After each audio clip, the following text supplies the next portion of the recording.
जय हिंद साथियों। हम लोग पढ़ रहे थे पॉलिटी विषय, और पॉलिटी विषय में क्या पढ़ रहे थे, तो हम लोगों ने लास्ट वाली क्लास में देखा था संविधान का भाग 11 और 12 पढ़ा था।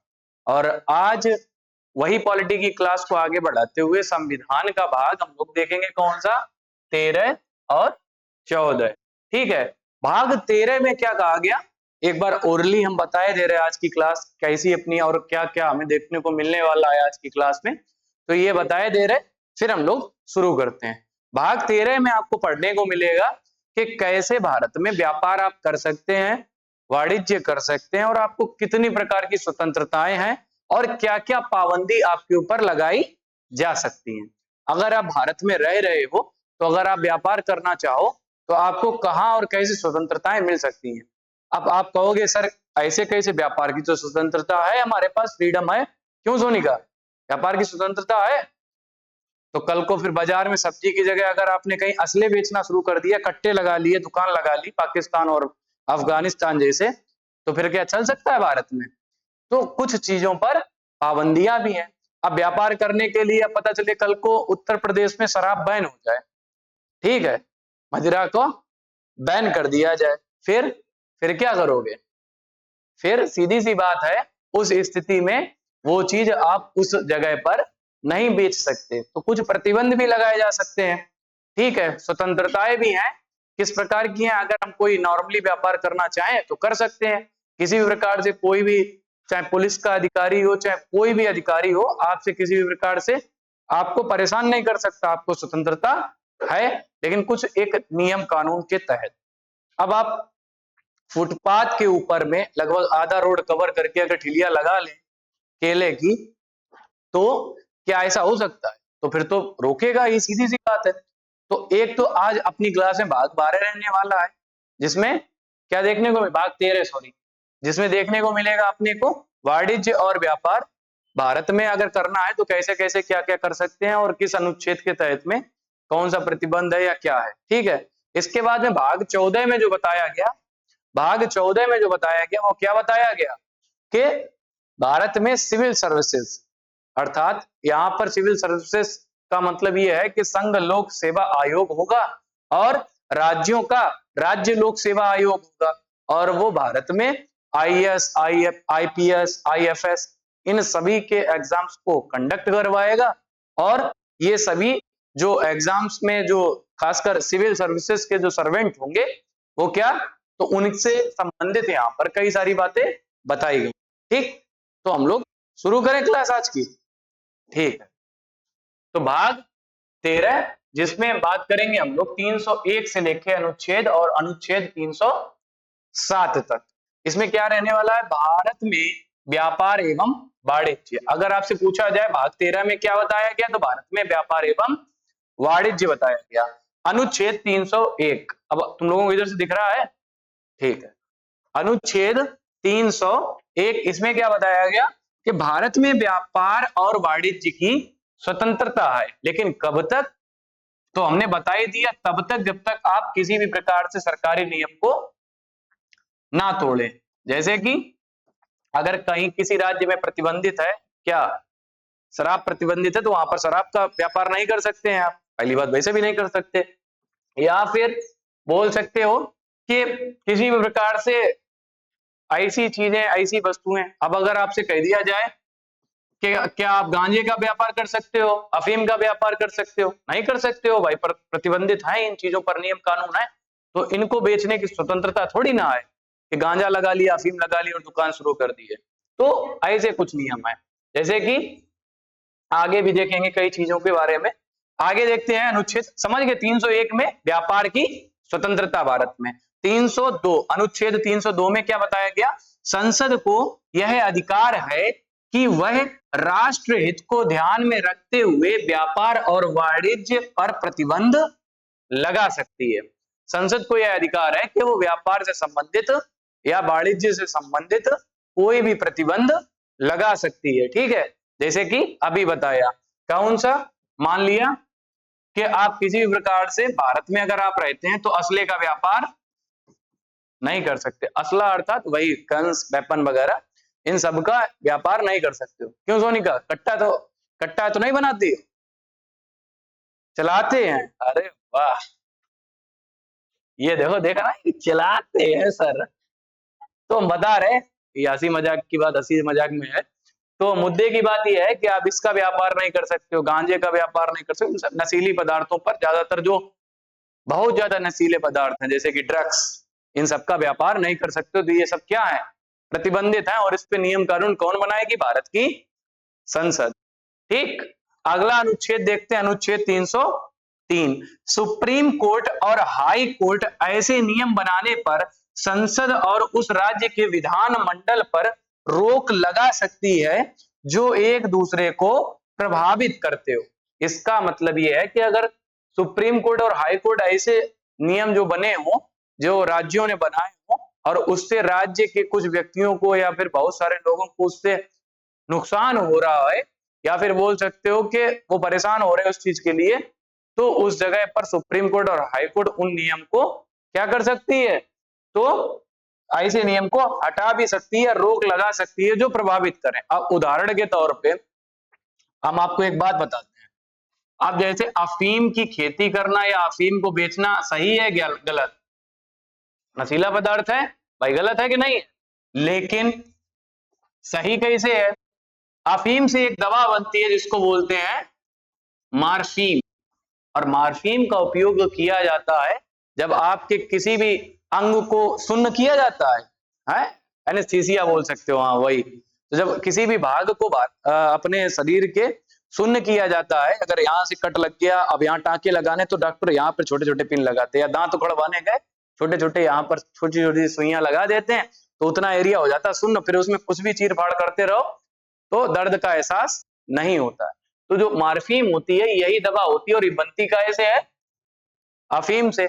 अब अगर भारत सरकार इस पर इतना प्रतिबंध लगा दे कि भारत में उगाई ना जाए, तो फिर मार्फीन कैसे बनेगी, सीधी सी बात है, दवा कैसे बनेगी। तो उस स्थिति में क्या करते हैं कि जो किसान होते हैं जो अफीम की खेती करते हैं, ज्यादातर अपने यहाँ पर उत्तर प्रदेश के, पूर्वी उत्तर प्रदेश में अफीम की खेती बहुत होती है। ठीक, अगर आपको याद हो, पिक्चर का नाम था, पिक्चर नहीं वेब सीरीज है, मिर्जापुर, कालीन भैया वाला जो रोल है उसमें है, याद आया, मुन्ना भैया कालीन भैया, तो उसमें अफीम की ही खेती की चर्चा है कि अफीम की खेती होती है। हालांकि वो नशे के तौर पे वो की जाती थी, उस वेब सीरीज में दिखाई गई।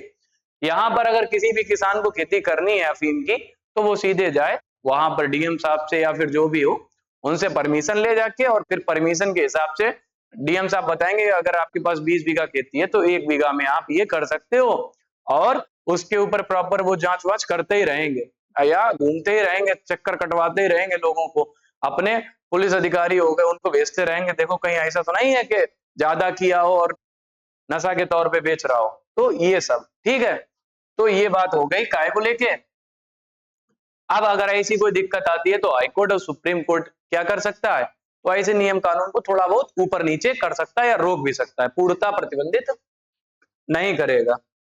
तो आगे देखते हैं अनुच्छेद 304, जिसमें कहा गया एक राज्य में कोई वस्तु वैध है, मतलब कोई राज्य है और वहां पर कोई वस्तु वैध का मतलब है लीगल है, कैसी है, लीगल, ठीक है, और दूसरे राज्य में अवैध है, मतलब दूसरे राज्य में अवैध का मतलब हो गया इलीगल हो गया।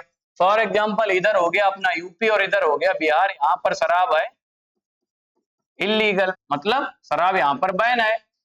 ड्राई स्टेट बोला जाता है, सूखा है, सूखा राज्य, ड्राई डे होते कि नहीं होते। तो और यहाँ पर उत्तर प्रदेश में दबा के लीगल, कोई टाइम पे जाओ, 10 बजे से लेके 10 बजे तक ठेके खुले रहते हैं, उसके बाद में भी लेनी हो 150 रुपए एक्स्ट्रा पड़ता, मिल तब भी जाती है, पता अड्डे सबको है, गलत कह रहे हैं, और कोई नहीं रोक सकता उनको, क्योंकि वो पैसे भी खाते हैं ना, सरकारी कर्मचारी जो होते हैं उनसे पैसे भी ऐंठ के ले जाते हैं कि बेचो तुम, हमारे तो पकड़ने वाले ही पैसे लेके जा रहे हैं तो वो क्या पकड़ेंगे।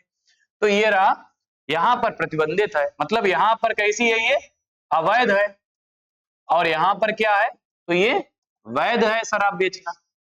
ठीक, लीगल इलीगल का मतलब समझ गए, आगे बढ़े। तो वह उस राज्य में भी अवैध हो जाती है। अब मतलब है कि अगर आप यूपी के रहने वाले हो, कहां के, और अगर आप शराब का पान करते हो, और अगर आपकी गाड़ी के अंदर शराब है, अगर आप बिहार में ले जा रहे हो, तो उस राज्य में अंदर आप शराब नहीं ले जा सकते, चाहे लाख आप कहां के हो, यूपी के हो या किसी भी राज्य के हो, ठीक है।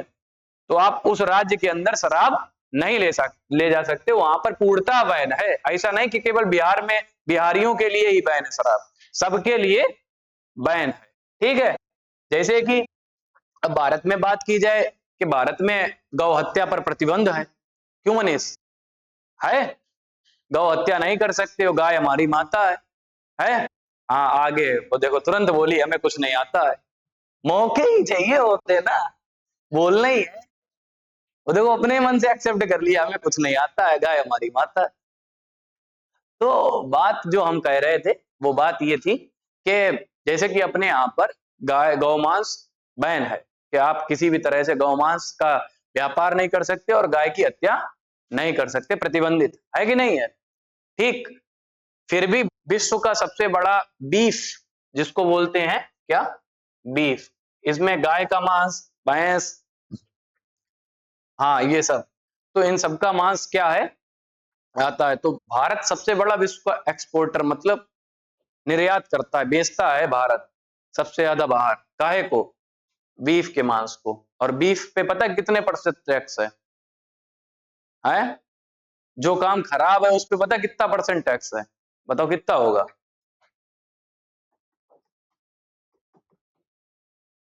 18% टैक्स। और जो तुम लोग पढ़ रहे हो, हम तुम्हें पढ़ा रहे हैं, हम लोगों पे पता कितना % टैक्स है? अब बताओ, अच्छे काम के लिए भी उतना ही टैक्स भरो और गलत काम करो तो भी उतना ही टैक्स भरो। देख लो क्या जमाना आ गया। हो सकता है इससे भी कम हो, कोई बड़ी बात नहीं है, कहीं कहीं पर ये इससे भी, क्योंकि वो गिना दिया जाता है वो खाद्य सामग्री है? इंसानों का भोजन क्या है भाई? इंसानों का भोजन ये थोड़ी ना है कि दिखाई पड़ गई गाय, गाय खा ली है। पहले दूध पीते रहे, दूध पीते रहे, उसका बड़े हो गए तो उसको खा लिए। गलत कह रहे बताओ भाई? बहुत सारे लोग हैं अपने ही आसपास रहते हैं, उनके बारे में जानते नहीं, लेकिन बहुत सारे लोग ऐसे हैं जो बहुत ज्यादा सेवन करते हैं इसका, बीफ के मांस का। हमारे तरफ तो प्रॉपर कटते हैं भाई से रात में। आप चले जाओ यहीं पे अयर के पास में, कुछ ऐसे बाग हैं जहां पर रात को 2 बजे से कटाई शुरू होती है भैंसों की और सुबह तक की मार्केट खत्म हो जाता है। कोई नहीं कह सकता वहां भाई भैंसे भी कटे हैं और सुअर भी कटे, सुअर का भी मांस बिकता है और लोग खाते हैं। पता नहीं भैया कैसे, इंसान अब इंसान थोड़ी ना रहा, जानवर से भी बदतर हो गया। जानवर कम से कम अपने जानवर पर तब भी रहम कर देता है, इंसान तो अपने ऊपर रहम नहीं करता ना, आसपास भी रहम नहीं करता, अपनों पे भी नहीं करता। मौका मिला वो उनको भी खा जाए। भाग 14, और भाग 14 में क्या है, अनुच्छेद 308 से लेके 323 तक, जिसमें बात की गई है यूपीएससी। काहे की? यूपीएससी फुल फॉर्म क्या होता है? तो यूनियन पब्लिक, याद रख लेना आपकी बार, अगर कोई बार पूछ देता है ना यूपीएससी वाला, बताओ यूपीएससी का फुल फॉर्म, जो गली में 2-4 होते हैं थोड़ा बहुत पढ़ लिए वो लोग, पब्लिक सर्विस क्या, तो कमीशन। ठीक, यूनियन पब्लिक सर्विस कमीशन, और हिंदी में इसी को बोलते हैं संघ लोक सेवा आयोग। ठीक, यूनियन का संघ, पब्लिक मतलब लोक या लोग, उसी को, ठीक है, पॉलिटी की भाषा में लोगों को लोक बोला जाता है, और सर्विस का मतलब सेवा और कमीशन का मतलब आयोग। ठीक, यूनियन पब्लिक सर्विस कमीशन। अब इसके बारे में थोड़ा बहुत हम इसका ऐतिहासिक देख लेते हैं, हालांकि अभी हम लोगों ने इतिहास की क्लास में पढ़ा था, अगर याद हो आधुनिक भारत की इतिहास की क्लास हम लोगों ने जब पढ़ी थी तो हम लोगों ने इसके बारे में पढ़ा भी था कि किसने इसका शुरुआत किया, पहले कहाँ एग्जाम हुआ, कैसे। अगर आपको याद हो क्लास हमारी नेताजी सुभाष चंद्र बोस वाली, किनकी? नेताजी सुभाष चंद्र बोस वाली, उस क्लास में हम लोगों ने पढ़ा था। उन्होंने उस टाइम पे 1922 के आसपास में सिविल सर्विसेज का एग्जाम क्रैक किया था। उस टाइम इस परीक्षा को बोलते थे आईसीएस, इंडियन सिविल सर्विस, और फिर उस नौकरी को छोड़ भी दिया था। फिर वो वापस आए थे लंदन से इंडिया, है याद वो कहानी? तो वही वही कहानी में हमने ये भी बताया था कब स्थापना हुई, क्या हुआ था। तो आज हम वही सब देखेंगे क्योंकि ये पॉलिटी में आया है अपने। तो पॉइंट है, लॉर्ड मैकाले की सिफारिश पर 1855 में डलहौजी के शासन काल में लंदन में सिविल सेवा की परीक्षा आयोजित की गई थी, तब से इसे इंडियन सिविल सर्विसेज कहा जाता है। ठीक है, इनका काम ये था, जो वहां पर ये आयोजित की गई थी, कि ये भारत में बड़े बड़े जो अधिकारी होंगे, अंग्रेज अधिकारी, उनके लिए थी कि ये क्वालिफाई कर लें, इनको भारत में भेज दें और ये वहां पर जाके टैक्स वसूलना, नियम कानून बनाना, ये सब ये लोग करते रहेंगे। ठीक है, अंग्रेजी प्रशासन की सबसे बड़ी हेल्प यही करते थे। या फिर आज भी अगर देख लो तो भारतीय सरकार हो चाहे कोई भी सरकार हो, अगर सिविल सर्विसेज निकाल दी जाए तो ये क्या है, भारत सरकार की, चाहे राज्य सरकार हो चाहे भारत सरकार हो, उन सबकी क्या रीढ़ की हड्डी है। इसे निकाल दिया, अपने आप धराशायी हो जाओगे, पूरा देश ही धराशायी हो जाएगा। सारे काम कौन करते हैं, यही करते हैं, आईएएस, आईपीएस, आईएफएस। ये नहीं हटा दोगे कैसे काम चलेगा। तो सबसे पहले अगर पूछा जाए आपसे सिविल सर्विसेज का एग्जाम कब हुआ, तो 1855 में हुआ। कहां हुआ, लंदन में हुआ। और पूछा जाए आपसे इसका नाम क्या था तब, तो इंडियन सिविल सर्विसेज।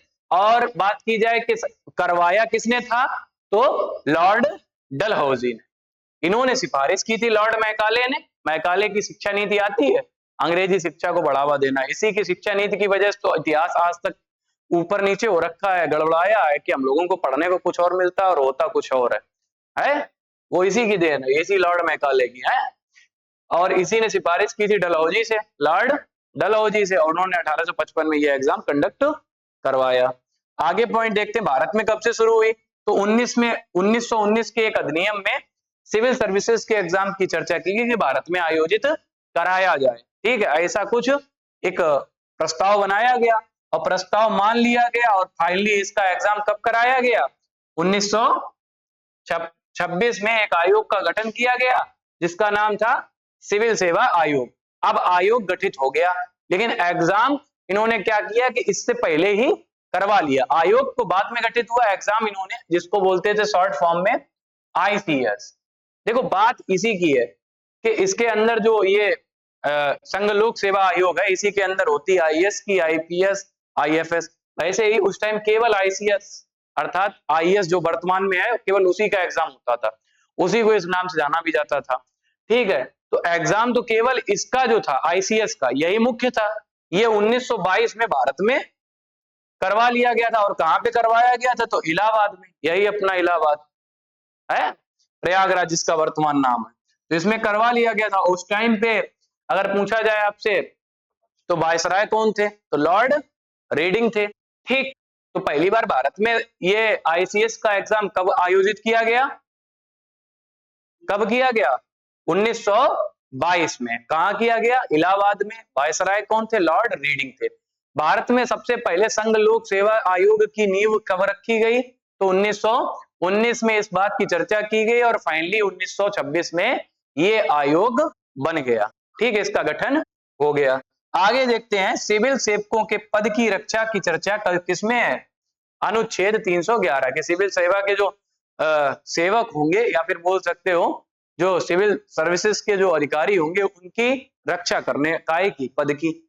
अब इनको स्वतंत्र इस वजह से रखा गया, या इनकी रक्षा की बात इस वजह से की गई 311 में, कि अब पता चला कि कल को हम आईएएस बने या आप आईएएस बने, ठीक, हम या आप में से कोई आईएएस बना, होगा क्या, दिक्कत क्या होगी, कि मंत्री जी का फोन आया कि भैया ये काम होना, टेंडर इनको दे दो, भैया विधायक जी का फोन आया, भैया ये काम होना, अरे देख लो डीएम साहब देख लो जरा। तो अगर इस टाइप से फोन आए तो उनको करना ही पड़ेगा, अगर वो उनके अंडर में होंगे तो करना पड़ेगा। अब बात आती है, जो ये एग्जाम होता है आईएएस, आईपीएस और आईएफएस, ये तीन एग्जाम जो होते हैं, मतलब एग्जाम तो एक ही होता है यूपीएससी का, ठीक है, लेकिन ये तीन जो जॉब है ये बोली जाती है अखिल भारतीय सेवा। क्या बोली जाती है, अखिल भारतीय सेवा। इसका मतलब ये होता है कि इनको केवल कौन हटा सकता है, यूपीएससी का चेयरमैन कहेगा कि नितिन जो है, जो आईएएस हैं, ये काम अच्छा नहीं कर रहे, भ्रष्टाचारी कर रहे हैं, इनके खिलाफ में ठोस सबूत मेरे पास है, प्रॉपर ठोस सबूत भी होना चाहिए, ऐसा नहीं हवा हवाई बोल दिए, ठोस सबूत मेरे पास इनका है प्रॉपर। और फिर ये जाएंगे किसके पास, सुप्रीम कोर्ट के पास में। ठीक है, सुप्रीम कोर्ट के पास में जाने के बाद सुप्रीम कोर्ट प्रॉपर चेक करेगा, इनके लिए प्रॉपर इनका इतिहास चेक करेगा, अगर सबूत ठोस है तो फिर वो किसको आदेश देगा, राष्ट्रपति को, फिर राष्ट्रपति इनको इनकी जॉब से हटाएंगे। आप समझ लो कितना बड़ा प्रोसेस है एक आईएएस और एक आईपीएस को हटाने का। महाभियोग, महाभियोग ये कुछ नहीं चलेगा, ये प्रोसेस है। तो इस वजह से ये जो प्रोसेस बनाया गया इसी को बोलते हैं रक्षा, कि ऐसे किसी को नहीं हटा सकते। जैसे कि अपने यहाँ पर पुलिस वालों को, अगर कांस्टेबल को देखा जाए 2-5 अगर कोई ईमानदारी से काम कर ले तो तुरंत हटा दिया जाता है ऐसा कि नहीं है? पंखे बंद कर लो, ऐसा करो, ठीक है, इन्वर्टर बोल रहा है थोड़ा पंखे बंद कर लो फिर चला लेना अपना, ठीक। तो ये रहा प्रोसेस। अब यही प्रोसेस क्या करता है, इनकी रक्षा करता है। अब ये अपने मन से काम कर सकते हैं, स्वतंत्र होके भी कर सकते हैं, और इनके पास बाध्यता भी होगी, क्योंकि मैटर इतना जब ऊपर जाएगा तो इनकी छवि भी प्रभावित होगी। अगर गलत काम इन लोगों ने किया, होगा कि नहीं होगा, पूरे भारत में उठेगा वो मैटर। तो ऐसे बहुत सारे लोग थे जो पकड़े गए, सिविल सर्विसेज के जो कर्मचारी थे बहुत सारे लोग पकड़े गए जो हजारों करोड़ों की भ्रष्टाचारी किए हुए थे। आगे बढ़ते हैं, अगला जो अनुच्छेद है 312 शुरुआत करेंगे, पहले 317 समझ लो। 317 के आधार पर संघ एवं राज्य लोक सेवा आयोग की का जो अध्यक्ष होता है एवं सदस्य को सर्वोच्च न्यायालय के मुख्य न्यायाधीश के सिफारिश पर कौन हटाता है, राष्ट्रपति। जो बात अभी हमने बताई वो बात कही किस में गई है, तो अनुच्छेद 317 में कही गई है और वही बात की गई है। ये यहाँ पर बताने का उद्देश्य ये था कि रक्षा की बात की गई थी 311 में, तो यहीं पे बता भी दिए। अब 311 अगर आप लोग पढ़ोगे तो अपने आप 317 आपको दिमाग में याद रहेगा, ठीक। आगे बढ़ते हैं हम लोग, अनुच्छेद 312, इसमें क्या कहा गया, अखिल भारतीय सेवा के सृजन करने का अधिकार राज्यसभा संसद को देती है और दोनों मिलकर अखिल भारतीय सेवा का सृजन या निर्माण करते हैं, ठीक है। कि राज्य लोक सेवा आयोग या बोल सकते हो, सॉरी राज्य लोक सेवा आयोग बोल रहे, अखिल भारतीय सेवा जो है ये कौन इसका निर्माण करता है या सृजन करता है, तो सृजन कोई नहीं करता है, क्योंकि करना भी नहीं चाहिए। और सबसे बड़ी आज गुस्सा ये आ रहा है कि हम घुसा मारे कि इसमें क्या मारे, वो उसमें हम रुक गए हैं, अब नहीं चल रहा है, क्लास पूरी बेकार चली गई।